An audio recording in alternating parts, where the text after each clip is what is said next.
सिंगार में कमी कवन पबलू आज हमरा प्यार में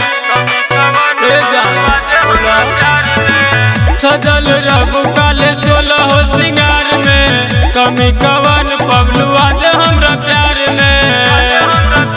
लेके चल जाबू हमर खुशी छीन के करब इंतजार दिन के मरब गोली डोली में छीन के करब इंतजार दिन के मरब गोली डोली में छीन के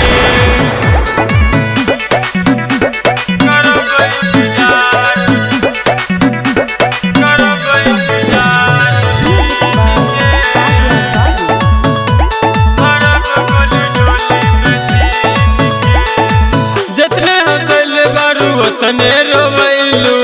प्यार के जैसा देखे दोसर के अपनैलू जितने हंसल बारू तने रोवैलू प्यार के जैसा देखे दोसर के अपनैलू मर जाई देखिए सन सीन के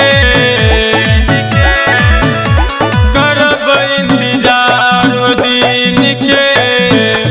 मरब गोली डोली में छीन के करब इंतजार दिन के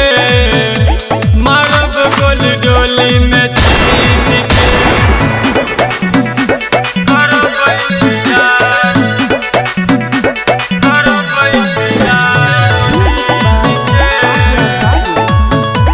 मरब गोली डोली में बिट्टू राजा के तू तो बड़ी तरह पैलू छोरी के हाथ साथ दोसर के हो गईलू बिट्टू अजीत के तू बड़ी तरह पैलू छोरी के हाथ साथ दोसर के हो गईलू रख ले बानी हम तो